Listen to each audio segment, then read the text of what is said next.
Yohanes 14 ayat pertama sampai ayat yang ke-7, mari kita membaca bersama-sama. 1, 2, 3. Janganlah gelisah hatimu, percayalah kepada Allah, percayalah juga kepadaku. Di rumah Bapakku banyak tempat tinggal. Jika tidak demikian, tentu aku mengatakannya kepadamu, sebab aku pergi ke situ untuk menyediakan tempat bagimu.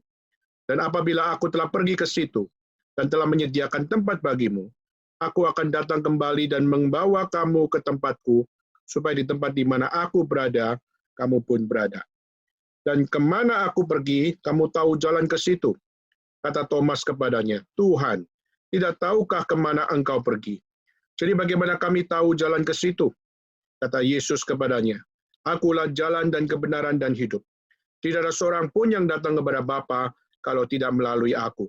Sekiranya kamu mengenal aku, pasti kamu juga mengenal Bapakku. Sekarang ini kamu mengenal dia, dan kamu telah melihat dia. Sekian pembacaan akan firman Tuhan pada hari ini. Mari kita sekali lagi tundukkan kepala, kita bersama-sama berdoa. Bapa surga, kami bersyukur berterima kasih kalau Tuhan yang masih memberikan kepada kami masing-masing akan satu bagian di mana kami bisa berdoa di hadapan Tuhan.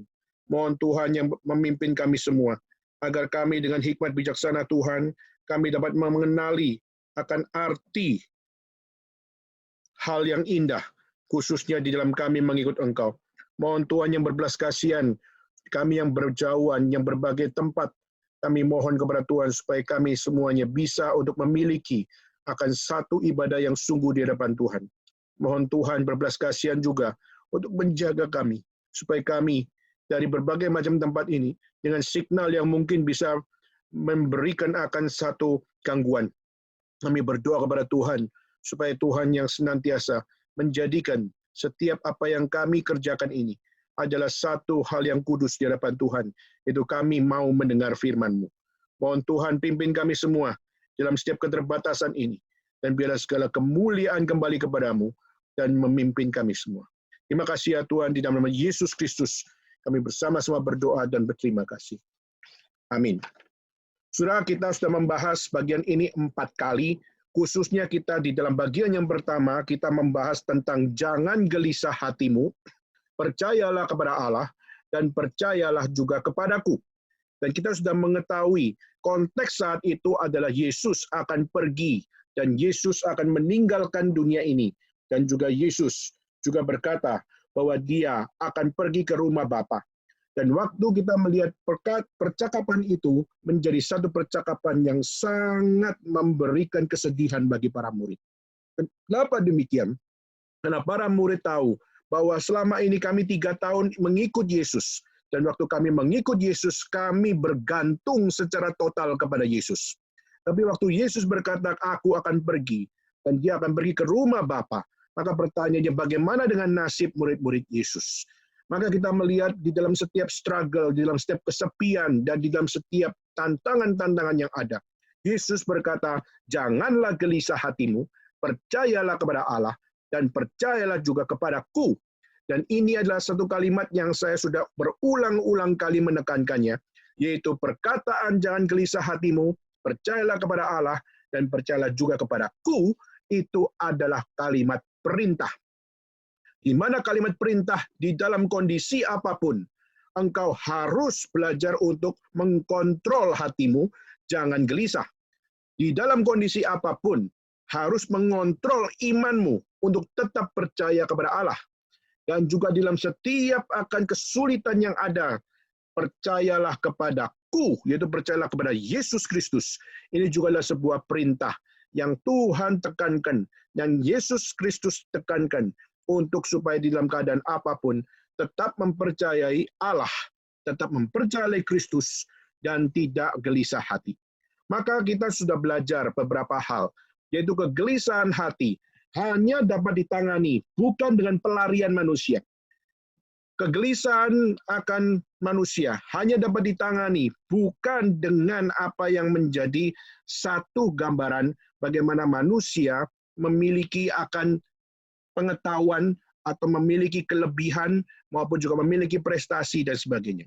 Maka Yesus mengajarkan kegelisahan manusia hanya dapat ditangani hanya dengan kepercayaan yang total kepada Allah. Maka percaya total kepada Allah, maka di situ akan memberikan akan kebahagiaan yang sejati. Dan saya pernah mengutip bahwa Yesus waktu mengajarkan kepada murid-muridnya, berkata, berbahagialah orang yang lapar dan haus akan kebenaran. Saudara, bukan lapar dan haus akan kebahagiaan, bukan lapar dan haus akan sukacita, tapi lapar dan haus akan kebenaran. Dan orang yang lapar dan haus akan kebenaran dikatakan sebagai berbahagia, dikatakan sebagai diberkatilah. Maka hanya kebenaran saja yang dapat menangani setiap kegelisahan, hanya kebenaran saja yang dapat memberikan kebahagiaan, dan hanya kebenaran saja yang dapat memberikan akan satu kepercayaan penuh. Maka saudara, pertanyaannya adalah kebenaran apa yang selama ini menjadi kebahagiaan saudara dan saya? Kebenaran apa yang selama ini menjadi akan satu berkat yang besar di dalam hidup saudara dan saya? Dan saudara, maka kita melihat Yesus menekankan kepercayaan kepada Allah adalah satu-satunya jalan untuk bagaimana manusia bisa keluar dari kegelisahan yang mereka alami. Baik situasi yang buruk maupun yang berat maupun apapun, maka saudara, Yesus mengajarkan percayalah kepada Allah. Dan itu adalah harga mati di dalam iman kekristenan untuk memperoleh berkat, untuk memperoleh kebahagiaan, dan untuk memperoleh akan jalan keluar untuk keluar dari semua kegelisahan tersebut. Dan saya sudah pernah membahasnya. Kenapa demikian? Karena Alkitab mencatat banyak akan fakta dan realita yang ada. Yaitu apa? Pertama, yaitu Allah itu ada. Di saat manusia mencoba untuk mencari, betul nggak sih Tuhan itu ada?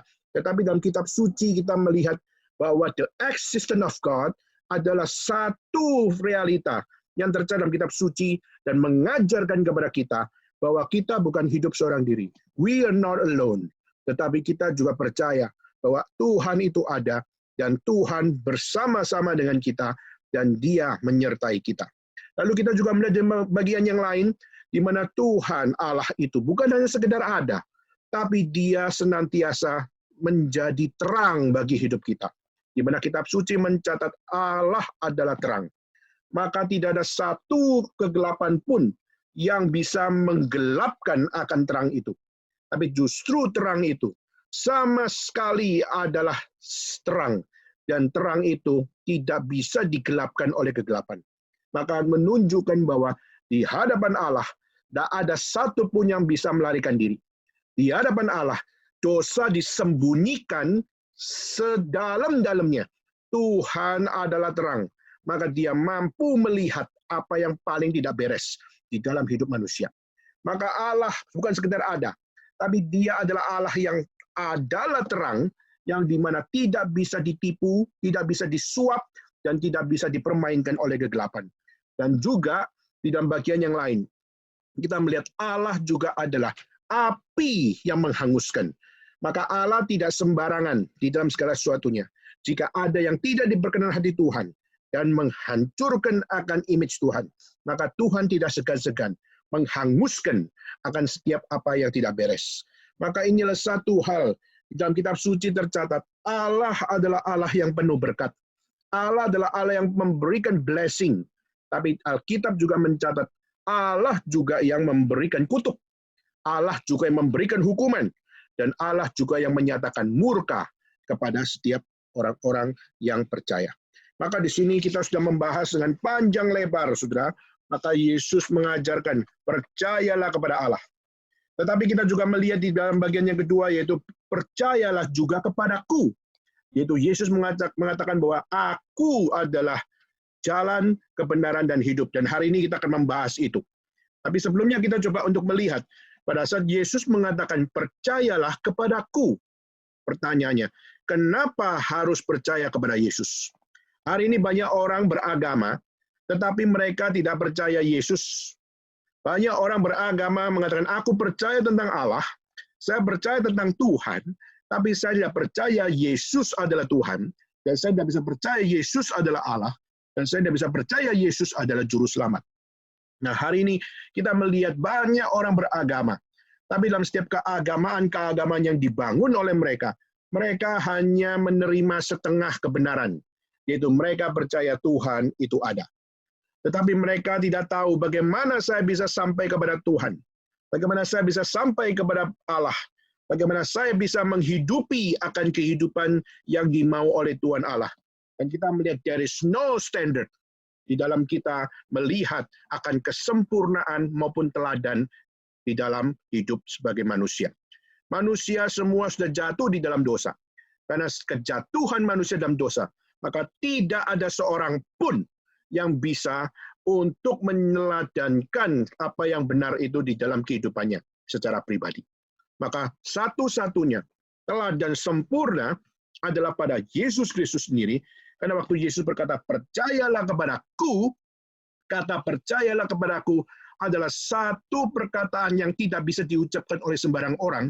Kenapa? Kata kepercayaan yang dimaksud adalah percayalah secara total kepadaku, bahwa kegelisahan dapat ditangani secara tuntas oleh Allah di dalam kepercayaan kepada Allah dan kepercayaan di dalam aku yang adalah Yesus Kristus. Maka saudara, hari ini kita juga melihat bagaimana dunia dikacaukan dengan begitu banyak akan hal-hal yang menebar ketakutan. Seperti hari ini saya ada di Jakarta, dan di Jakarta sekarang lagi takut luar biasa. Kenapa? Karena kemungkinan Jakarta akan di-lockdown. Kita melihat Singapura sudah memperoleh wacana, mungkin nggak untuk di-lockdown? Jawabannya adalah Lin Hsien Loong mengatakan bahwa tidak mungkin. Karena Singapura adalah negara yang kecil. Dan negara yang kecil, jika sampai akan ditutup, jika sampai akan di-lockdown, maka seluruh apa yang terjadi di dalam gerakan ekonomi dan sebagainya, pariwisata dan sebagainya, itu akan menghancurkan akan Singapura. Maka Singapura berkata, tidak ada wacana untuk lockdown. Sedangkan Jakarta hari ini muncul akan satu wacana mungkin akan di lockdown, dan sudah dapat berita bahwa di UI, di UPH dan juga di beberapa dan seluruh universitas dan sekolah yang ada di Jakarta dalam 2 minggu ini harus melalui akan education by online. Maka sudah kita melihat online teaching mulai menjadi sebuah gaya hidup yang baru, gaya pendidikan yang baru. Kenapa? Karena kondisi akan hal di mana hari ini yang terdeteksi virus corona di Jakarta sudah naik jumlahnya menjadi 96 orang. Dan ini menjadi satu hal yang sangat-sangat tinggi, dan kita melihat bagaimana pemerintah sudah kebobolan banyak hal. Dan ini menjadi satu hal bagaimana untuk melihat ke depan, khususnya untuk Indonesia. Nah, saudara, di dalam keadaan seperti ini, orang gelisah, semua jatuh di dalam panic buying. Mereka semua mengalami akan panic attack, dan akhirnya semua ketakutan, semua gemetar, dan semua mengalami kegelisahan. Dan bagaimana kitab suci mengajarkan kepada manusia, mengajarkan kepada orang percaya, dan mengajarkan kepada setiap saudara dan saya hari ini. Di dalam kita sebagai orang yang percaya kepada Yesus Kristus, percaya kepada Tuhan Allah, belajar untuk menghidupi akan kehidupan menghadapi kegelisahan. Maka saudara, minggu lalu kita sudah membahas di dalam satu pembahasan, yaitu Yesus waktu berkata, di rumah Bapakku banyak tempat tinggal. Di sini mengajarkan 3 prinsip yang minggu lalu saya sudah bahas. Saya harap yang saudara yang minggu lalu mengikuti masih mengingatnya. Yaitu yang pertama, rumah Bapakku mengajarkan kepada kita apa? Pertama, bahwa rumah Bapa adalah my eternal home. Rumah Bapa itu adalah our eternal home. Sedangkan kita dalam dunia ini adalah sekedar temporary home. Ini adalah hal di mana tempat kita tinggal ini hanyalah tempat yang sementara. Kehidupan dunia ini begitu fana. Kehidupan dunia ini begitu terbatas.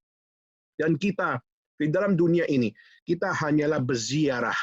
Kita di sini hanyalah muzawir. Dan kita hanyalah orang-orang asing yang numpang tinggal di tempat ini. Maka kita tidak punya tempat tinggal yang tetap. Hari ini kita bisa bermacam-macam tempat. Ada Pak Cahyadi di Singapura, lalu juga ada Ibu Claudia di Guangzhou, lalu juga ada Wida di Shanghai, dan juga yang lain, yang Monica yang ada di Beijing, Davin, dan sebagainya. Dan kita juga melihat begitu macam tempat, dan juga Andri di Manado. Kita melihat ini adalah satu hal. Kita semua tidak punya tempat tinggal yang tetap. Kita bisa pindah-pindah ke begitu banyak tempat. Kita begitu dinamisnya memiliki akan satu hal, kesempatan demi kesempatan untuk memiliki tempat tinggal. Tapi semua tempat tinggal di mana saudara anggap sebagai home sweet home saudara, itu bukan tempat tinggal yang tetap. Kita penuh dengan ketidakpastian. Kita tidak tahu sampai kapan saya di Guangzhou. Saya nggak tahu sampai kapan saya di Jakarta. Kita nggak tahu sampai kapan kita ada di Shanghai. Kita tidak pernah tahu sampai kapan saya ada di Xiamen, maupun sampai kapan saya ada di tempat-tempat yang lain. Maka saudara, Yesus mengajarkan, di rumah Bapakku ada tempat tinggal. Mengajarkan bahwa our eternal home di situ. Memberikan akan satu hal, yaitu di sanalah tempat aslinya saudara dan saya, orang-orang percaya, tinggal. Maka rumah Bapa must be our last destination. Tempat kita, destinasi yang paling terakhir adalah rumah Bapa. Karena di dalam dunia ini tidak ada destinasi yang memberikan ketetapan bagi kita. Maka satu-satunya tempat tinggal yang sejati adalah di saat kita kembali kepada Bapa sendiri. Maka saudara, di dalam setiap ketidakpastian dalam dunia ini, kita pernah tahu apa yang menjadi next destination kita.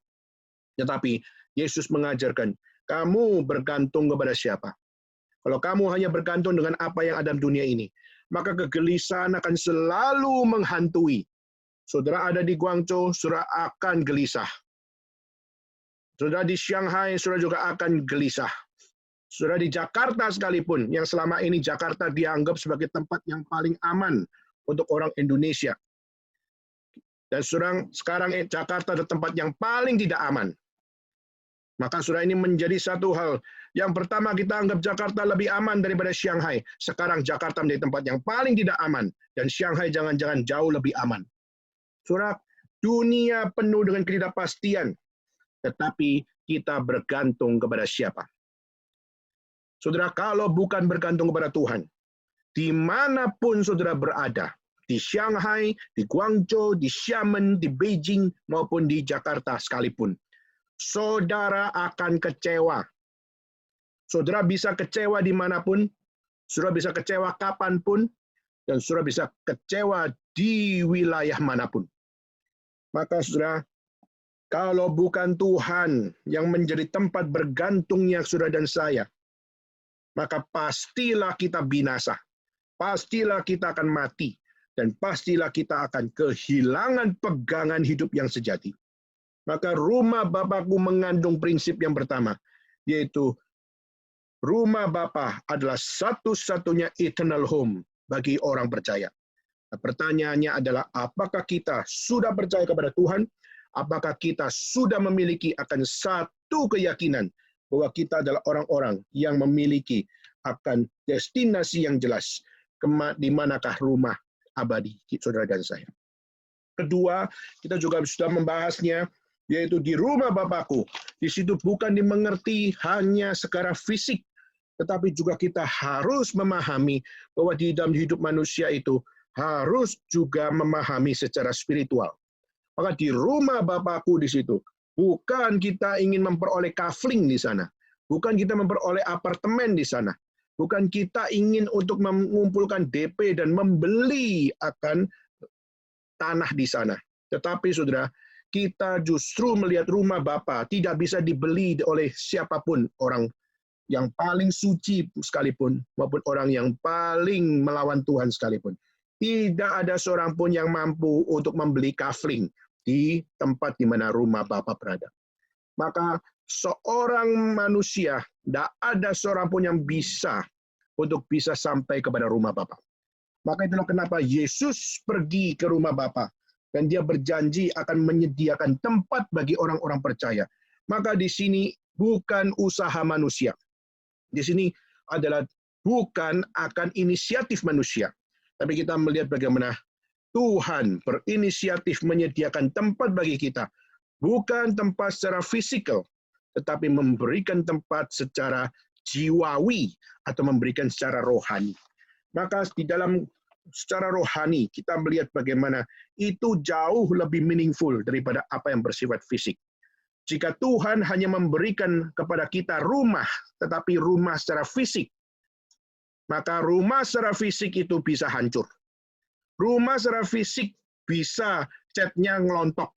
Dan juga rumah secara fisik bisa gedungnya atau temboknya itu retak. Dan juga setiap apa yang menjadi rumah secara fisik bisa hancur tanpa kita merusaknya. Tapi karena kesalahan orang lain atau karena kejahatan orang lain, rumah fisik bisa rusak. Maka saudara, ini menjadi keterbatasan rumah fisik. Tapi kita melihat bagaimana Tuhan, di saat Yesus akan pergi ke rumah Bapa dan menyediakan tempat bagi kita. Ini adalah satu bagian di mana Tuhan memberikan apa yang tidak bisa dihancurkan oleh tubuh. Tidak bisa dihancurkan oleh siapapun manusia. Maka di dalam Matius pasal 10 ayat 20 mengatakan, jangan kamu takut sama mereka yang bisa membunuh tubuh. Karena tubuh memang terbatas. Maka hari ini kita melihat coronavirus melanda akan dunia, bukan hanya China. Kita melihat bagaimana kita harus hidup dalam dunia kalau dunia penuh dengan coronavirus seperti ini. Maka saudara, Matius 10 ayat 28 mengatakan, jangan takut. Jangan takut dengan apa yang bisa membunuh tubuh. Maka tubuh ini bisa terbunuh? Bisa. Tubuh ini bisa sakit? Bisa. Tubuh ini bisa mati? Bisa. Tetapi jangan takut kepada mereka yang bisa mencabut atau yang membunuh tubuh ini. Kenapa, saudara? Karena di saat kita adalah orang-orang yang percaya kepada Tuhan, orang-orang yang percaya kepada Yesus Kristus, maka kita adalah orang-orang yang meskipun secara tubuh bisa terbunuh, tubuh bisa sakit, dan tubuh bisa hancur. Tapi mereka, virus tersebut, tidak berkuasa membunuh jiwa kita. Kenapa? Karena jiwa kita dijamin oleh Tuhan. Dan jiwa yang dijamin oleh Tuhan disediakan tempat oleh Tuhan. Maka musuh bisa hancurkan tubuh, tapi tidak bisa jamah jiwa yang dijamin oleh Kristus. Maka saudara, orang yang hanya melihat kepada apa yang bisa menghancurkan tubuh, tapi tidak percaya kepada apa yang bersifat jiwawi atau bersifat rohani, maka Lukas 12 ayat 19-20 mengatakan, orang itu adalah orang bodoh. Orang itu adalah orang yang tidak berhikmat. Orang tersebut adalah orang-orang yang sangat-sangat tidak bisa melihat akan kebenaran Tuhan. Dan ketiga, kita sudah membahasnya, yaitu di rumah Bapakku ada tempat tinggal. Mengajarkan kepada kita apa? Mengajarkan kepada kita bahwa Tuhan mempersiapkan kita bukan untuk hidup di dunia ini saja. Tuhan menyertai kita bukan cuma sekedar di physical world, tapi juga Tuhan menyertai kita sampai kepada tempat di mana rumah Bapa berada, yaitu di dalam dunia selanjutnya. Dan ini mengajarkan kepada kita yaitu apa? Setelah mati, kita akan kemana? Setelah banyak orang percaya, setelah mati, saya akan mengalami kegelapan selama-lamanya. Maka saya akan menutupkan mata saya, dan saya tidak akan pernah melihat lagi. Maka banyak orang mempercayai kematian adalah kebutaan selama-lamanya. Kematian adalah gelap selama-lamanya. Sehingga manusia hanya kalau mati sudah masuk di dalam tanah atau dibakar, maka sudah tidak bisa lagi melihat akan terang kembali. Maka hidup adalah sekedar gelap, hidup hanya sekedar buta, dan hidup hanya sekedar tidak melihat lagi kehidupan setelah kematian. Tapi kitab suci justru mengajarkan kepada kita, justru orang percaya hidup bukan hanya sekedar di dalam physical world, tetapi orang percaya dipersiapkan untuk hidup di dalam dunia selanjutnya. Dan dunia selanjutnya adalah rumah Bapa. Sedangkan orang yang tidak percaya, non-believer, tempatnya juga adalah tempat yang kekal. Dan tempat dunia selanjutnya adalah neraka. Dan inilah satu fakta yang diajarkan dalam kitab suci bahwa orang percaya adalah orang-orang yang harus menyadari ada life after death. Dan ada destinasi yang secara rohani adalah bagi orang percaya adalah rumah Bapa. Dan bagi orang yang tidak percaya adalah alam maut. Dan kita melihat dalam Ibrani pasal 11 dikatakan bahwa di rumah Bapa di situ adalah tempat yang memiliki foundation. Di mana itu bukan hanya sekedar sebuah bayang-bayang.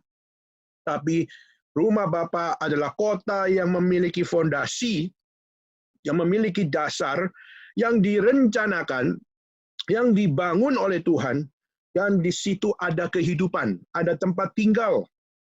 Bukan rumah kosong, bukan kamar kosong, bukan sebuah komunitas yang kosong. Tetapi di situ adalah tempat tinggal bagi orang percaya. Nah, pertanyaannya adalah, jika kita hari ini hidup sebagai orang percaya, sungguhkah tempat tinggal yang ada di rumah Bapa itu ada ruang bagi kita? Apakah Tuhan masih berbelas kasihan memberikan ruang itu kepada kita? Atau Tuhan berkata, tidak ada tempat bagimu? Saudara, kalau kita bisa masuk surga, kalau kita masih diizinkan untuk bisa kembali kepada rumah Bapa, maka adalah sebuah penghiburan sejati yang Tuhan hadiahkan kepada kita di saat kita sudah meninggalkan dunia. Maka itulah pembahasan terakhir kita. Dan hari ini saya akan mengajak saudara untuk melanjutkan bagaimana kita mengerti tentang rumah Bapa berkaitan dengan Yesus Kristus. Apa kaitan Yesus Kristus dengan rumah Bapa? Apa kaitan Yesus Kristus dengan rumah Bapa yang banyak tempat tinggal? Apa yang menjadi kaitannya? Apa yang menjadi hubungannya? Dan bagaimana kita mempelajari kaitan tersebut? Maka saudara, sebelum saya akan melanjutkan, saya mengajak saudara untuk membuka di dalam kitab suci. Saya ingin kita membuka dalam Wahyu pasal 21. Di dalam Wahyu pasal 21, ayat 3 dan 4. Saya minta untuk saudari Monica dari Beijing untuk bisa bacakan. Coba nyalakan mute-nya dan juga coba untuk bacakan. Wahyu 21 ayat 3 dan 4. Monica. Ya, sebentar.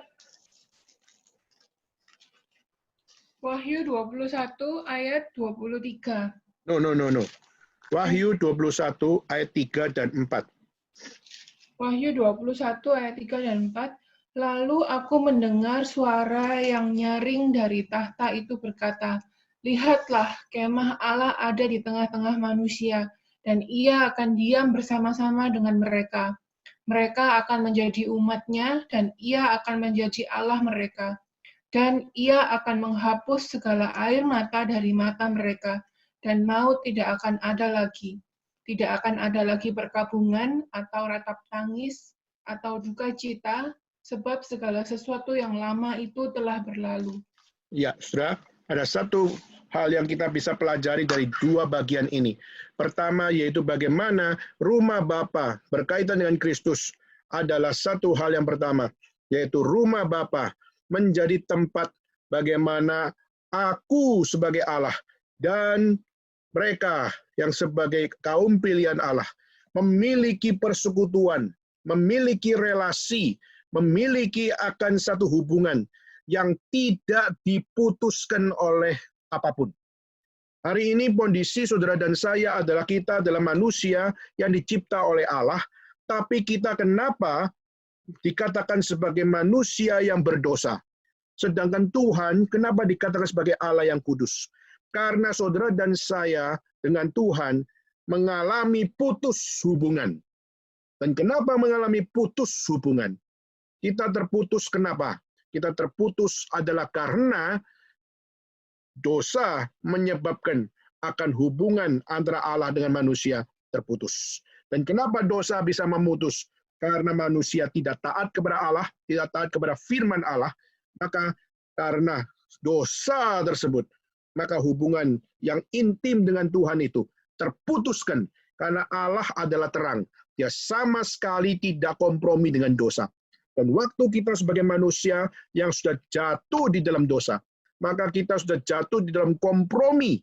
Dan waktu kita jatuh dalam kompromi, kita sendiri yang memutuskan hubungan intim itu. Sehingga akhirnya apa? Kekudusan Tuhan tidak bisa tolerir akan apa yang ada dalam dosa manusia. Dan waktu kekudusan Allah tidak bisa mentolerir akan dosa manusia, maka disitulah persekutuan kita dengan Allah terputus. Disitulah hubungan intim dengan Tuhan terputus. Relasi yang dekat itu terputus. Maka rumah Bapa menjadi tempat satu-satunya persekutuan antara Allah dengan manusia dapat terjalin tanpa putus. Maka inilah sesuatu yang indah luar biasa.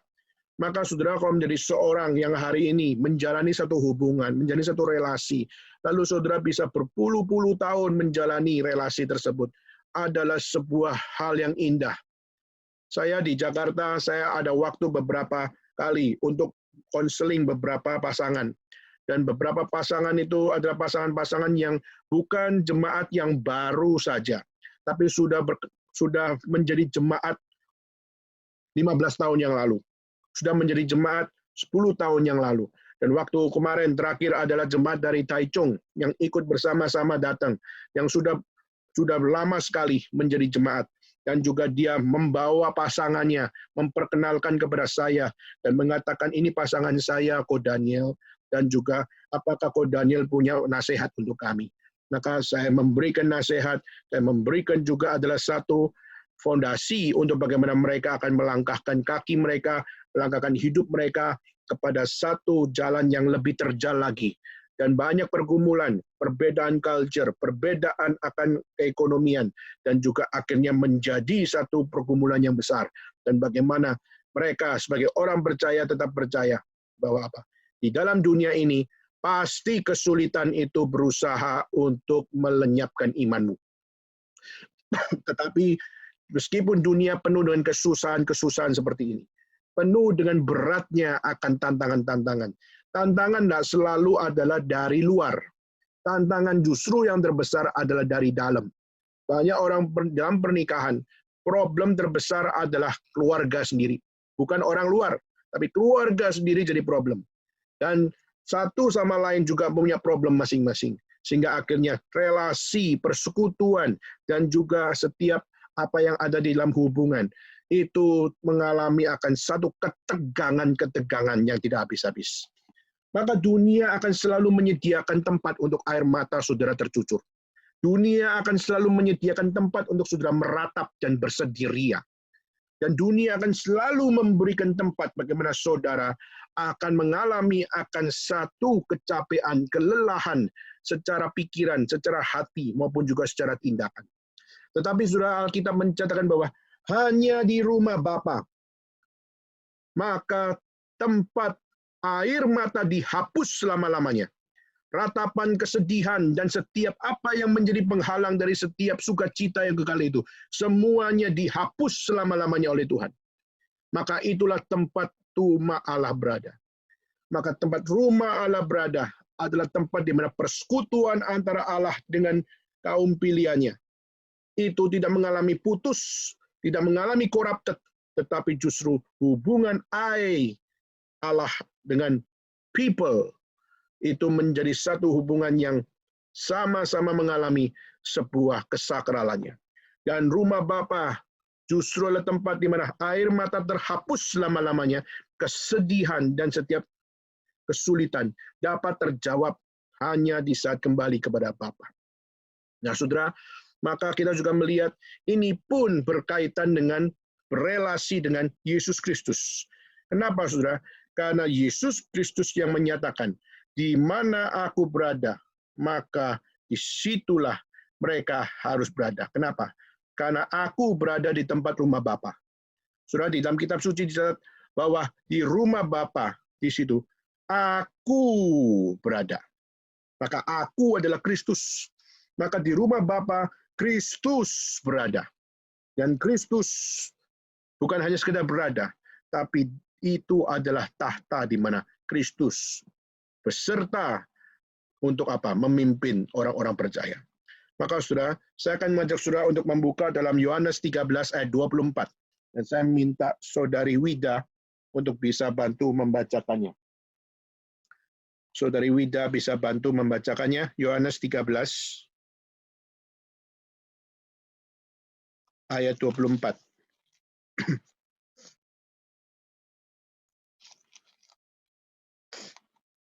Yohanes 13 ayat 24. Yohanes 13:24. Kepada murid itu Simon Petrus memberi isyarat dan berkata, "Tanyalah siapa yang dimaksudkannya."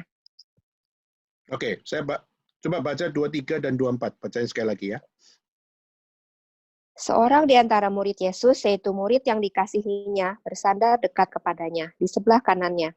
Kepada murid itu, Simon Petrus memberi isyarat dan berkata, "Tanyalah, siapa yang dimaksudkannya?" Ya, Saudara, di sini kita melihat bagaimana waktu Yesus berkata kepada siapa namanya? Kepada Simon memberikan isyarat, tanyalah kepada siapa yang dimaksudkannya. Di situ kita melihat di sebelah Yesus itu ada Yudas. Dan pada saat kita melihat kenapa Yudas ada di situ. Karena Yudas diberikan akan satu anugerah yang besar luar biasa. Diberikan tempat yang sangat spesial. Dan juga Yudas adalah seorang yang sangat dekat dengan Yesus. Kenapa? Karena segala apa yang dikerjakan oleh Yesus, semuanya itu membutuhkan akan apa yang menjadi hal di mana Yudas menyediakannya. Maka Yudas dikenal sebagai bendahara di dalam layanan Yesus Kristus. Maka dia sangat dekat dengan Yesus Kristus. Maka dalam banyak hal dalam pelayanan, Yudas memang tidak tercatat banyak untuk dimunculkan secara kata-kata untuk membayangkan hubungan dengan Yesus. Tapi di dalam kita melihat catatan sejarah, kita melihat bagaimana begitu banyak catatan-catatan yang memberikan sebuah guidance. Bagaimana Yudas, dia adalah orang yang juga selalu mengikuti Yesus kemanapun dia pergi. Tetapi saudara, kita melihat bagaimana apa yang dilakukan oleh Yudas.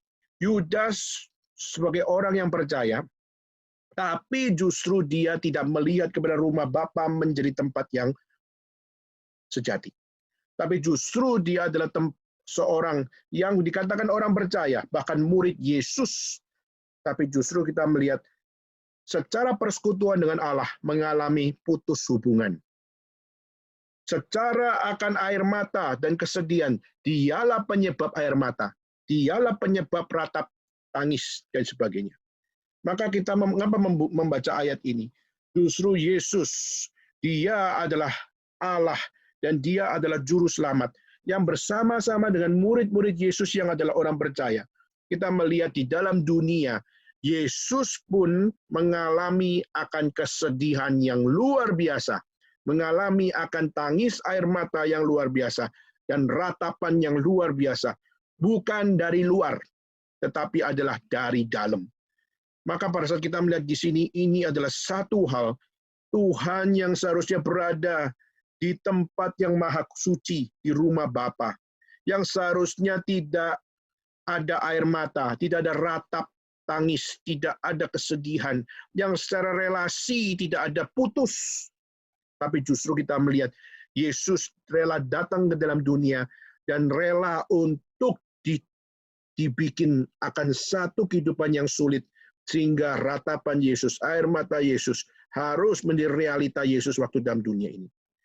Tetapi saudara, coba lihat, meskipun kita melihat Yudas berusaha untuk menghancurkan Yesus, menjual Yesus dan sebagainya.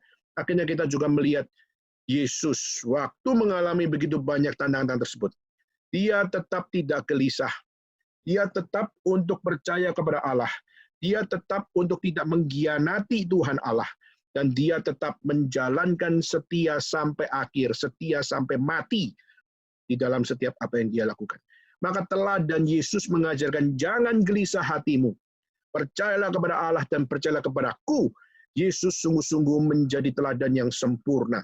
Di dalam setiap tantangan yang berat yang dia hadapi, dia tetap menjalankan kesetiaannya untuk percaya kepada Allah dan percaya kepada rencana Tuhan. Maka saudara, kita kembali. Dan Yesus berkata, di rumah Bapakku ada tempat tinggal, maka itu kusediakan bagimu. Dan di dalam ayat yang keempat, di mana Yesus berkata, kemana kau pergi, kau akan tahu jalan ke sana. Dan waktu Yesus mengatakan kemana kau pergi, kau akan tahu jalan ke sana. Maka pertanyaannya adalah, apakah Yesus mengatakan ini memang untuk menunjukkan jalannya, atau Yesus mengatakan ini adalah untuk membuat bingung akan murid-muridnya? Waktu Yesus berkata, aku akan pergi ke rumah Bapa, dan waktu aku pergi, ketahuilah, kau tahu jalan menuju ke sana. Dan saudara, apa yang dikatakan oleh Yesus itu bukan justru membuat akan orang-orang atau murid-murid mengerti. Saudara, bukankah hari ini kita juga banyak hal, kita sudah baca kitab suci, kita sudah baca banyak perintah Tuhan, kita juga sudah banyak baca mungkin buku-buku rohani maupun khotbah-khotbah secara rohani, tapi seringkali kita sudah mendengarnya, tapi kita berkata bahwa emangnya saya tahu jalan menuju ke sana? Apakah saya sudah tahu logika seperti ini? Atau saya jangan-jangan adalah orang yang sebenarnya sudah kelewatan dengan apa yang Tuhan mau? Saudara, Thomas, waktu dia mendengar kata, kemana aku pergi, kau tahu jalan menuju ke sana. Satu orang yang namanya Thomas langsung mengatakan, hah? Bagaimana mungkin kami tahu jalan yang Tuhan maksud? Bagaimana mungkin kami bisa mengerti jalan ke sana kalau kau pergi dan tidak memberikan tahu kepada kami? Saudara, kata percayalah kepadaku itu sudah diucapkan sebelumnya. Tapi saudara, murid Yesus tidak langsung percaya kepada Yesus. Maka kata janganlah gelisah, percayalah kepada Allah dan percaya kepadaku sudah diawali di dalam ayat pertama. Tetapi sudah waktu mengatakan ayat pertama itu, Yesus sudah mengatakan jangan gelisah, percaya kepada Allah dan percaya kepadaku, murid-murid Yesus tidak langsung mempercayainya. Surah ini membukakan satu indikasi bahwa tidak mudah saudara bisa percaya kepada Tuhan. Berarti ini memberikan indikasi tidak mudah seorang percaya kepada perkataan Yesus Kristus, maupun untuk mempercayai bahwa kepercayaan kepada Tuhan mampu menangani kegelisahan dalam hati. Maka contoh yang kita lihat adalah Thomas. Thomas tidak bisa melihat jalan yang Tuhan maksud. Tidak bisa mempercayai jalan yang Tuhan maksud. Sehingga bagi Thomas, jalan yang dimaksud oleh Tuhan Allah itu adalah jalan biasa. Hanyalah jalan yang bisa dimengerti oleh manusia, dan jalan yang bersifat fisikal, tapi tidak bersifat akan spiritual. Maka pada saat Yesus berkata, akulah jalan, akulah kebenaran, dan akulah hidup, maka saudara, apa yang kita bisa pelajari dari sini? Maka Yesus waktu mendengar bagaimana Thomas berkata bahwa jalan apa yang dimaksud oleh engkau Tuhan, maka Yesus berkata, akulah jalan. Saudara, akulah jalan itu sendiri. Maka kalau pengertiannya dari Thomas adalah, kalau Tuhan kasih tahu jalannya kemana, maka saya paling enggak masih bisa cari. Misalnya, kalau saya di Jakarta hari ini, ada yang namanya satu informasi, saya harus ke Jalan Kemayoran, atau saya ke Gading Serpong, atau saya ke BSD. Maka waktu saya dengar akan BSD, dengar kata akan namanya Gading Serpong, atau saya dengar akan Kemayoran, maka saya paling enggak akan coba untuk mencari akan jalan menuju ke sana. Dan kita akan melihat banyak, mau lewat jalan besar, mau lewat jalan kecil, atau mau lewat jalan tol, atau mau lewat akan jalan yang lain. Saudara, maka kita akan mencoba untuk mencari peta. Kita akan berusaha untuk mencari akan arah. Dan kita akan coba untuk mencari akan destinasi-destinasi yang bisa mengantar kita ke sana. Tetapi Yesus berkata, akulah jalan di situ. Akulah jalan, bukan peta. Akulah jalan, bukan arah. Akulah jalan, bukan destinasi. Tapi akulah jalan itu sendiri. Maka akulah jalan itu sendiri maka berarti ini bukan sekedar peta, bukan sekedar destinasi, bukan sekedar arah, tapi dialah sendiri adalah jalan. Nah, pertanyaannya adalah bagaimana mengerti jalan tersebut. Saya mengajak kita buka satu ayat di dalam Roma pasal 5 ayat 1 dan 2. Coba minta untuk Davin, bacakan untuk Roma 5 ayat 1 dan 2. Sebab itu kita yang dibenarkan karena iman, kita hidup dalam damai sejahtera dengan Allah oleh karena Tuhan kita, Yesus Kristus. Oleh Dia kita juga beroleh jalan masuk oleh iman kepada kasih karunia ini. Di dalam kasih karunia ini kita berdiri dan kita bermegah dalam pengharapan menerima kemuliaan Allah. Oke, sebab itu kita yang dibenarkan karena iman, kita hidup dalam damai sejahtera dengan Allah oleh karena Tuhan kita, Yesus Kristus. Jadi saudara, kita harus bisa dibenarkan, kita baru bisa memperoleh damai sejahtera dengan Allah hanya di dalam Yesus Kristus. Di luar Yesus Kristus, tidak ada eternal peace. Tidak di dalam Kristus, saudara tidak bisa memperoleh justification by faith. Maka di sini menjadi penting luar biasa. Kristus menentukan damai sejahteramu. Kristus menentukan imanmu dibenarkan atau tidak. Maka Kristus adalah satu-satunya kunci. Dan ayat yang kedua tadi dibacakan oleh Davin, oleh Dia kita juga beroleh jalan masuk.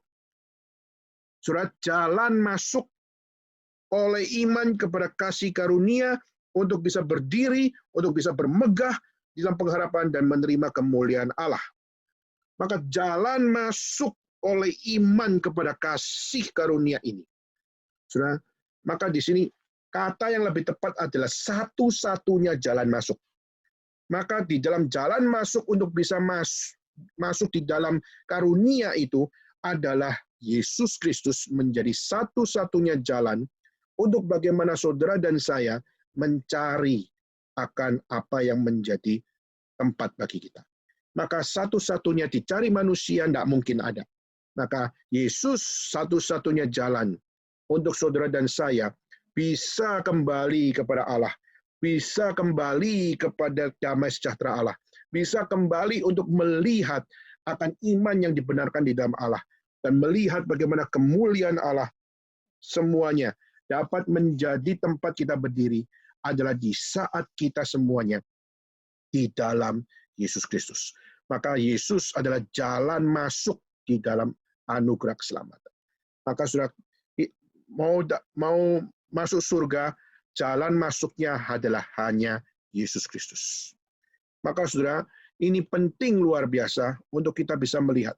Jika kita tidak melalui Kristus Yesus, maka tidak ada pengharapan sama sekali.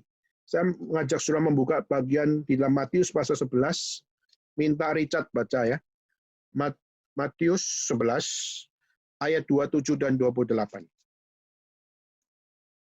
Matius 11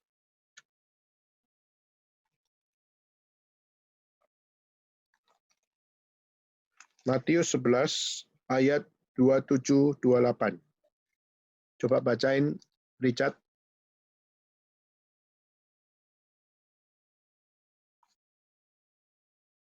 Richard ada?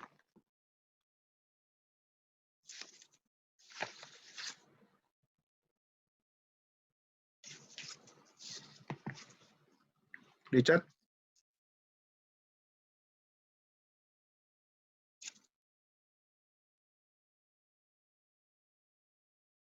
Kalau Richard dah bisa, Ishak coba, Ishak bacain.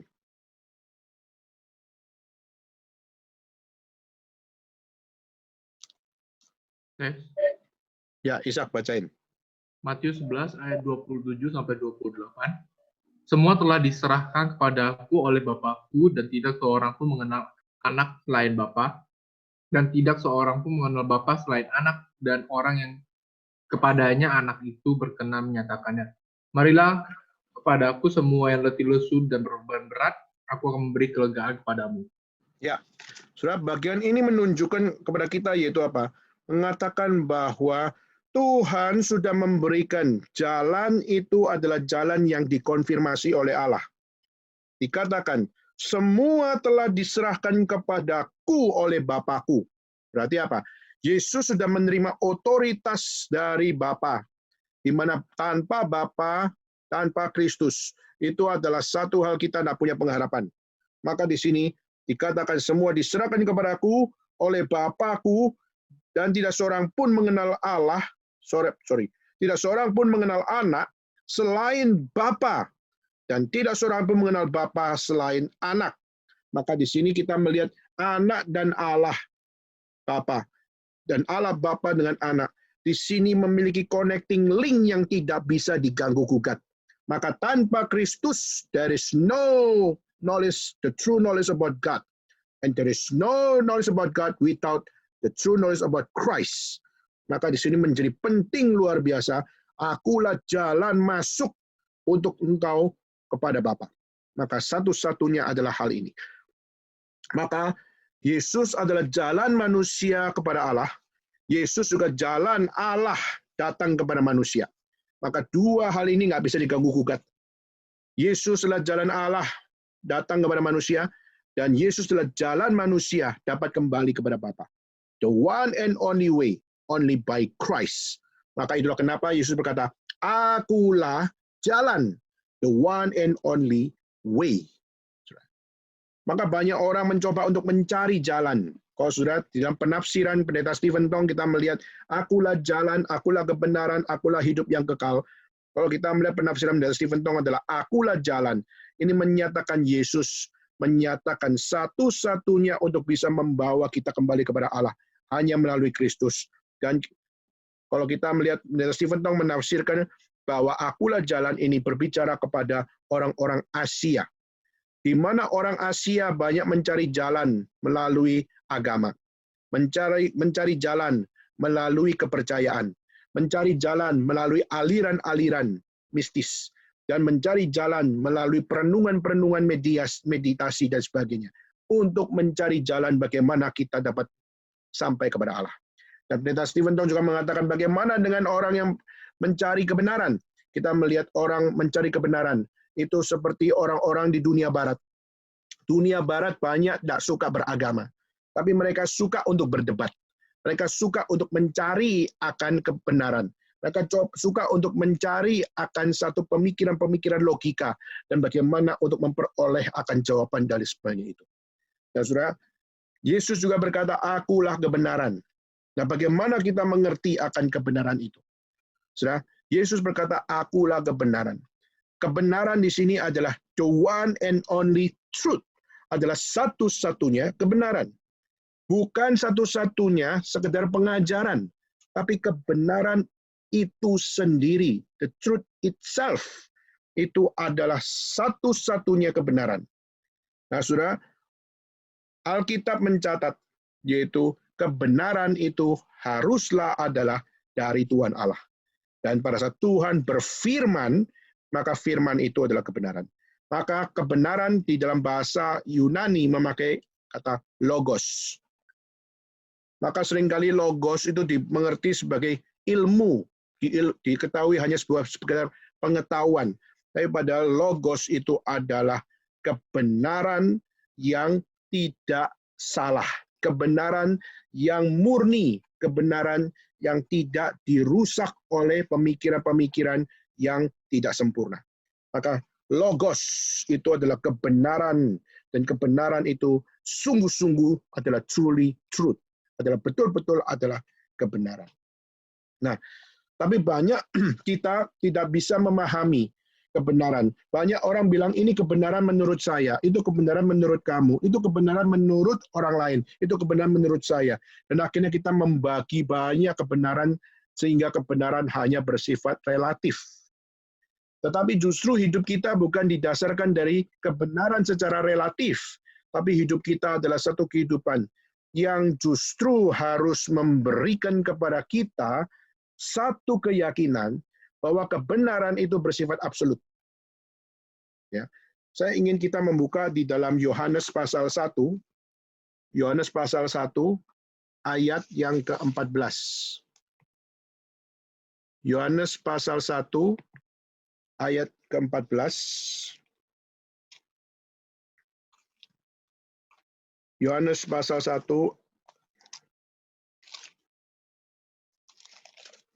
ayat yang ke-14. Saya akan membacakan Bapak sekalian. Firman itu telah menjadi manusia dan diam di antara kita. Dan kita telah melihat kemuliaannya, yaitu kemuliaan yang diberikan kepadanya sebagai anak tunggal Bapa, penuh kasih karunia dan kebenaran. Maka waktu dengan akulah adalah kebenaran, di situ adalah kebenaran yang dihadirkan dari Allah sendiri, yaitu dari firman itu sendiri, dan firman itu telah menjadi manusia. Dan manusia di situ adalah manusia yang berbeda dengan Adam, karena manusia yang di sini adalah firman yang menjelma menjadi manusia.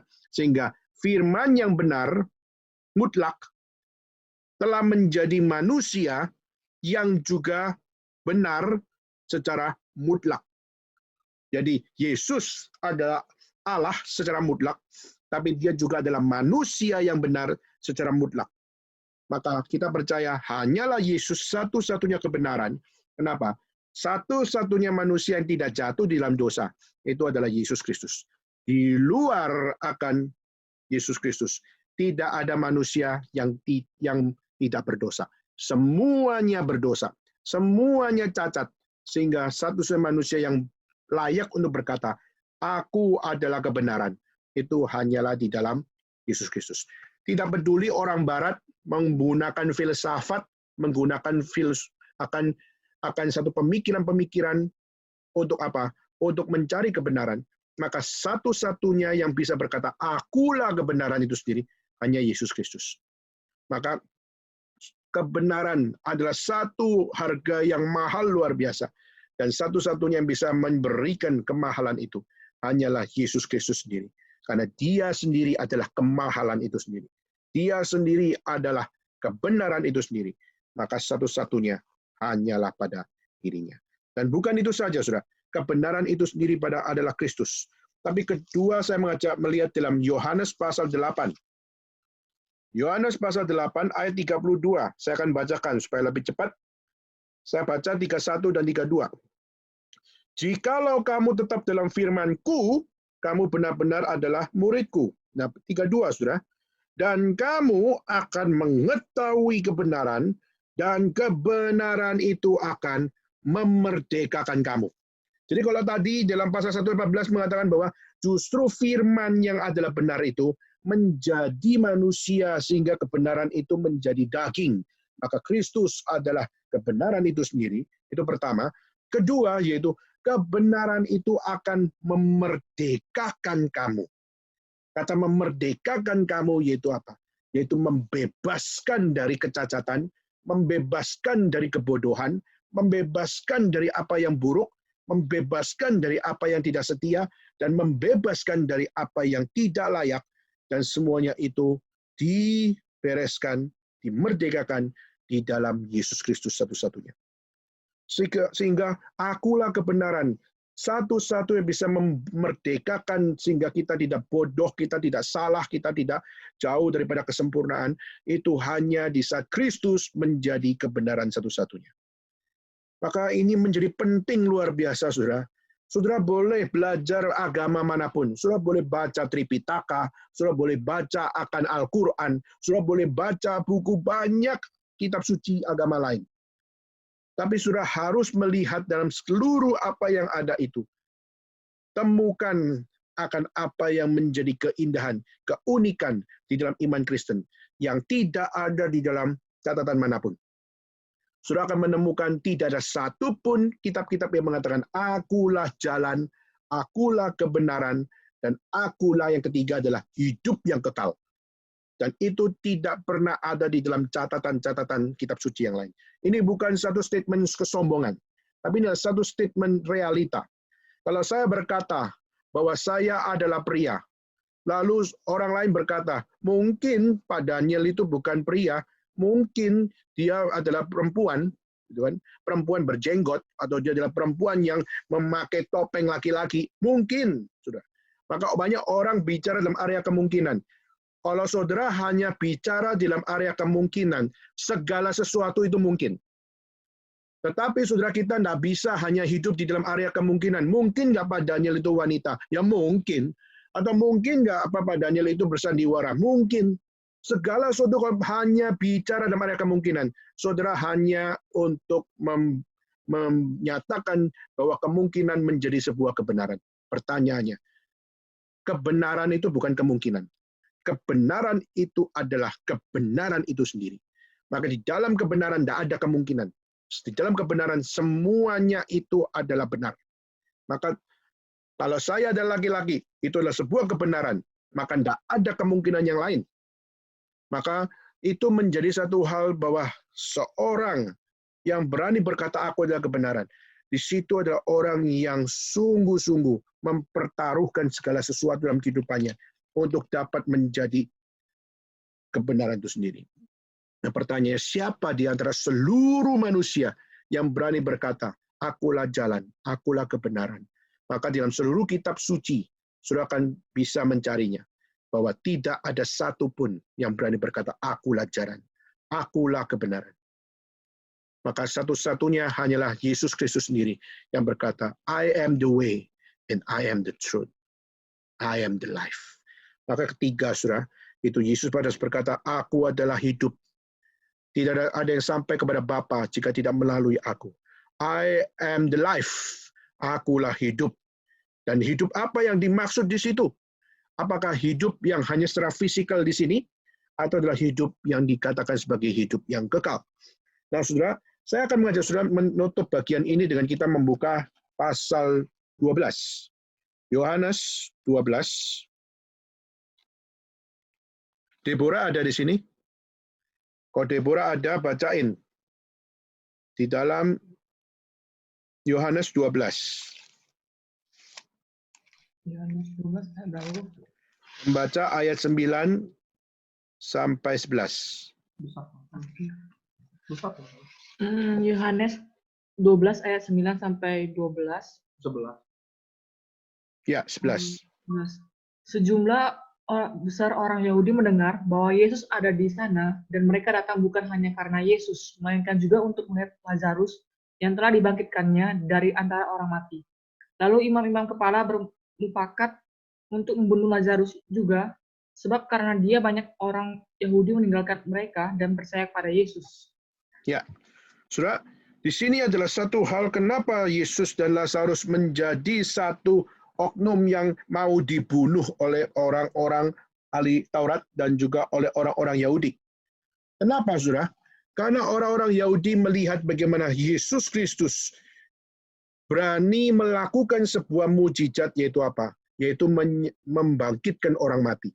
Lazarus jelas-jelas adalah seorang yang sudah mati 4 hari. Dan orang kalau sudah jadi mayat 4 hari, maka pasti sudah ada bagian-bagian dalam tubuh yang sudah membusuk. Dan saudara, pada saat Yesus pergi ke Betania di situ, kita melihat bagaimana Yesus sengaja untuk menunda untuk dia tiba di Betania. Waktu dia tiba di Betania, di situ dikatakan bagaimana semua sudah menangis, semua sudah meratap, semua sudah penuh dengan kesedihan. Bahkan Maria dan Marta yang ada di situ pun berkata bahwa apa? Bahwa coba kalau Yesus datang pagian, maka tidak mungkin Lazarus mati. Masih ada jalan, masih ada satu kesempatan Lazarus bisa bertemu dengan Yesus. Dan waktu itu justru kita melihat Yesus, dia melihat, lalu menangis, lalu dia berkata, Lazarus, bangkitlah. Saudara, tidak ada seorang pun di dalam catatan sejarah berani untuk membangkitkan akan orang mati setelah 4 hari. Maka tidak ada dalam catatan sejarah di mana ada orang yang membangkitkan akan orang yang sudah jadi mayat 4 hari, lalu akhirnya di situ bangkit dan akhirnya hidup. Sudah. Kalaupun kita melihat di Indonesia, kita ada tradisi-tradisi bagaimana membangkitkan mayat Dan tapi mayatnya itu bangkit, pulang setelah itu balik lagi. Tetap mayat, tidak bangkit jadi manusia. Tapi ini justru mayat, tapi waktu dia sudah jadi mayat 4 hari, sudah busuk. Tapi waktu akhirnya bangkitlah Lazarus, maka di situ Lazarus bangkit dan akhirnya hidup. Dan waktu Lazarus hidup, maka di situ orang Yahudi ketakutan luar biasa, khususnya para ahli Taurat dan orang-orang Farisi. Bahkan akhirnya melihat hal tersebut, mereka tidak bisa mempercayai bahwa ini pasti ajaran sesat. Ini pasti adalah ajaran setan. Ini pasti dari kuasa Beelzebul. Dan akhirnya kita melihat bagaimana Lazarus juga akan menjadi orang yang akan dihukum mati. Mereka ingin bukan cuma mematikan Yesus yang mereka kutuk sebagai pemakai kuasa Beelzebul, tapi mereka juga akan mematikan akan Lazarus. Supaya apa? Menunjukkan bahwa Yesus salah. Menunjukkan bahwa Yesus sungguh-sungguh adalah sesat. Dan menunjukkan bahwa dia bukan bangkit secara benar-benar, tapi dia cuma hanya kamuflase saja. Maka coba lihat, justru pada saat Lazarus bangkit, pada saat kita melihat Yesus membangkitkan orang mati, maka satu-satu yang bisa membangkitkan orang mati dan satu-satu yang bisa memberikan akan pengharapan yang baru hanyalah Yesus Kristus. Maka dialah satu-satunya hidup yang kekal, yang mampu, yang punya hak untuk membangkitkan siapapun. Hari ini, saudara, banyak orang menekankan mujizat. Hari ini kita melihat banyak orang menekankan bersama Yesus tidak ada yang namanya sakit penyakit. Maka kita bersama dengan Yesus, kita pasti akan disembuhkan. Pertanyaannya, kalau memang demikian, kenapa nggak pergi ke Wuhan? Banyak orang Kristen juga di sana, banyak orang percaya di sana, dan banyak orang percaya di mana mereka di sana. Mereka seharusnya, kalau sama-sama adalah orang yang percaya kepada Tuhan, mereka seharusnya tidak mengalami hal seperti itu, bukan? Yang mati karena coronavirus bukan orang di luar Kristen. Juga ada orang-orang Kristen yang juga terkena akan coronavirus. Kalau memang percaya kepada Tuhan, Tuhan bisa memberikan akan satu kesembuhan. Kenapa justru mereka nggak disembuhkan? Apa karena Tuhan jahat? Apa karena Tuhan menyatakan bahwa mereka pasti punya dosa di balik semuanya? Tidak, saudara. Kalau memang ada orang yang menerima kesembuhan, puji Tuhan bahwa apa? Tuhan masih memberikan kesempatan untuk mereka bisa sembuh dan bisa melayani Tuhan lagi. Tapi kalaupun ada orang yang percaya, tapi Tuhan izinkan menderita, sedih, dan mengalami akan satu hal, bagaimana mengalami akan satu tantangan yang besar luar biasa, dan Tuhan izinkan mati karena penyakit atau karena segala sesuatunya. Saudara, itu bukan hukuman Tuhan, tapi waktunya sudah tiba. Tuhan sudah berikan, kau sudah berarti sudah beban berat, aku akan memberikan kelegaan bagimu. Maka kematian bagi orang Kristen bukan punishment, tapi kematian bagi orang Kristen yang sudah ditebus oleh Kristus. Kematian adalah waktu Tuhan yang sudah tiba. Untuk apa? Untuk pulang ke rumah Bapa. Maka saudara, kalau orang di luar Kristen pasti mengatakan kematian adalah sebuah hal yang negatif. Karena apa? Karena dosa adalah maut. Karena dosa adalah maut, maka tanpa Kristus, maka kematian adalah maut. Tapi justru orang percaya, kematian adalah Kristus. Maka sudah dijamin oleh Kristus, sudah ditebus oleh Kristus. Maka waktu kita mati, meskipun dengan penyakit, meskipun dengan apa yang namanya serangan dari luar maupun serangan dari dalam sekalipun, itu adalah waktu Tuhan tiba untuk menjemput kita dan pulang ke rumah Bapa, di mana Tuhan berkata, tempat tinggal sudah kusediakan bagimu.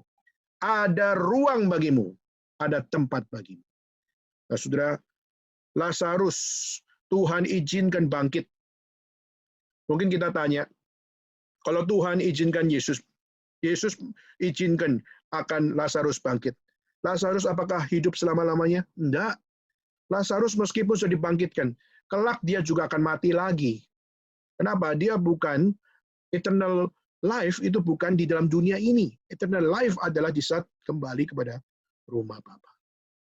Maka saudara, hari ini mari kita lihat, akulah jalan, akulah kebenaran, akulah hidup kekal. Ini hanya spesial di dalam Kristus Yesus. Di luar Kristus Yesus Tidak ada yang boleh berkata, akulah jalan, akulah kebenaran, dan akulah hidup yang kekal. Kenapa? Karena mereka sendiri tidak mewakili jalan, atau kebenaran, atau hidup yang kekal itu sendiri. Tidak ada seorang pun yang dapat sampai kepada Bapa jika tidak melalui aku. Tadi kita sudah membuka ayat di mana apa? Allah dengan anak, anak dengan Allah itu relasi satu paket yang tidak bisa dilepaskan. Maka tidak mungkin punya pengetahuan tentang Allah tanpa Kristus. Tanpa bisa memiliki pengetahuan tentang Allah, tidak mungkin juga mengenal Yesus Kristus. Maka di sini kita melihat akulah jalan satu-satunya, akulah kebenaran satu-satunya, akulah hidup kekal satu-satunya. Maka tidak seorang pun dapat sampai kepada Bapa jika tidak melalui aku. Maka itulah kenapa jangan gelisah hatimu. Percayalah kepada Bapa Allah dan percayalah juga kepadaku.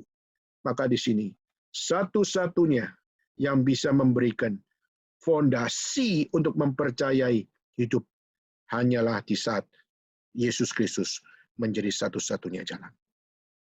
Saudara, hari ini di Jakarta semua tambah takut. Bukan hanya kemarin-kemarin, tapi hari ini betul-betul menjadi satu hari yang cukup menakutkan. Di saat 96 orang sudah menjadi orang jumlah yang terinfeksi. Dan ini menjadi satu hal yang juga membuat orang-orang melihat, apakah kami harus keluar dari Jakarta? Apakah kami harus keluar mencari akan perlindungan yang lain? Maka saudara, kemarin saya ikut di dalam akan speak seminar pembinaan iman Kristen di Jakarta. Yang kemarin juga waktu pagi-pagi kami jam 6 pagi sudah berangkat menuju ke rapat hamba Tuhan. Lalu di rapat hamba Tuhan dikatakan, apakah mungkin coronavirus ini akan membuat gereja tutup? Apakah mungkin akan speak ini akan ditutup? Karena kemarin juga dapat berita, Anies Baswedan mengatakan bahwa tempat-tempat yang berisi ribuan orang itu punya potensi untuk di-close down. Maka mungkin gereja akan di-close down, RMCI akan di-close down, dan juga GRI akan di-close down untuk sementara waktu, supaya tidak untuk menyebar virus. Kemarin semua ketakutan, tapi saya sangat bersyukur Pendeta Stephen Tong justru mengatakan, jangan takut. Dia mengatakan, satu sisi kita harus punya bijaksana untuk mengatur. Misalnya persembahan, tidak usah pakai kantong untuk diedarkan, karena tangan pegang semuanya, nanti satu kena sebar virus dan akhirnya bisa untuk menyebarkan kepada orang lain. Maka cukup bagaimana? Masukkan uang di kotak. Maka semua masukin ke kotak. Lalu orang berpikir lagi, nanti kalau uangnya sudah masuk ke kotak, uangnya kan dari bermacam-macam tangan, lalu bagaimana? Akhirnya yang hitung uang harus pakai akan sarung tangan, lalu bagaimana menghitung? Lalu juga pakai gocau, pakai masker, lalu juga pakai antiseptik dan sebagainya. Lalu ada sampai mengatakan apakah harus uang di microwave?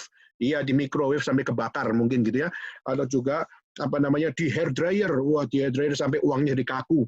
Wah, banyak pikiran-pikiran. Akhirnya Pendeta Stephen mengatakan, sudah. Jalankan apa yang harus dilakukan, beritakan firman Tuhan selagi masih bisa, dan juga satu hal bagaimana soal persembahan, biarkan mereka memberi dengan caranya, mau masukkan ke box, atau mau kirim by QR code, atau juga melalui akan kirim by bank account, itu semua terserah. Tapi yang penting adalah bagaimana mereka harus dengar firman Tuhan terlebih dahulu. Maka dengar firman harus menjadi hal yang penting. Maka saudara, kemarin di rapat hamba Tuhan begitu pesimis. Kenapa? Karena yang sudah daftar 3.500. Tapi akhirnya kita melihat 3.500 banyak yang mundur, banyak yang batal. Sehingga waktu itu didata adalah sekitar 2.000 orang. 2.000 pun sudah angka yang cukup besar. Tapi kemarin justru yang hadir 3.000 lebih. Dan saya sangat bersyukur melihat bagaimana ini menunjukkan orang Indonesia memang, kalau bahasa Jawa itu kendel. Kendel itu apa ya? Berarti cukup berani. Ya. Dan kita melihat banyak mereka datang, tidak pakai gocau, mereka juga nggak pakai antiseptik dan sebagainya. Mereka datang dengan apa adanya untuk mendengar firman Tuhan dan sebagainya. Saudara, ini jadi satu hal. Gereja sudah mempersiapkan tembak sana, tembak sini, lalu juga kasih antiseptik. Tapi juga Pak, data menunjukkan tidak banyak tuh yang pakai antiseptik. Wah, ini juga ini luar biasa. Tapi satu sisi yang lain, akhirnya semua selesai. Tadi sore, kemarin sore, semua selesai. Dari jam 9 sampai jam 5:30 sore. Dan setelah semua selesai, saudara semua langsung melihat kebesaran Tuhan. Bahwa apa? Tuhan masih berbelas kasihan. Tapi juga ada yang mengatakan, kalau kita lihat dari satu harian ini, lalu akhirnya ada yang sakit, nanti langsung RMCI di close down. Bagaimana? Gereja di close down, gimana? Banyak semua seperti itu. Langsung Redaksi Vital juga mengatakan, jangan doain seperti itu. Kalau memang harus di close down, maka apa? Ya sudah, berarti pemberian firman Tuhan face to face tidak bisa dilakukan. Kalau gitu harus live streaming dan sebagainya. Tapi paling tidak kita melihat satu hal, masih diizinkan memberitakan Injil face to face. Masih diizinkan untuk bisa memberitakan Injil kepada mereka dengan satu komunikasi yang lebih live. Maka inilah satu anugerah Tuhan. Kenapa? Karena this world is not our home. Dunia ini bukan rumah kita. Maka satu-satunya rumah yang kekal adalah hanya di dalam rumah Bapa. Dan jalannya adalah hanya dalam Kristus Yesus. Pertanyaannya, sudah siapkah engkau untuk hidup di dalam Kristus? Dan sudah siapkah engkau, apapun yang terjadi, dunia bukan rumahku, tapi biarlah, kalaupun Tuhan izinkan kita cepat pulang ke rumah Bapa. Are you ready untuk di dalam Kristus dijamin oleh Dia? Kiranya Tuhan memberkati kita semua. Mari kita sama-sama tutup dengan kita mengambil sikap berdoa. Bapa dalam surga, kami berterima kasih ya Tuhan, kalau Engkau masih begitu baik kepada kami, sehingga meskipun kami mengalami begitu banyak tantangan-tantangan kesulitan di depan, tapi Tuhan menjanjikan rumah Bapa menjadi tempat persekutuan Allah yang tidak terputus dengan orang percaya. Kami berterima kasih karena Tuhan justru berjanji di dunia ini, di rumah kami, di dalam dunia, banyak air mata, banyak ratapan, banyak kesedihan, banyak hal-hal yang justru merusak dan mengganggu kami.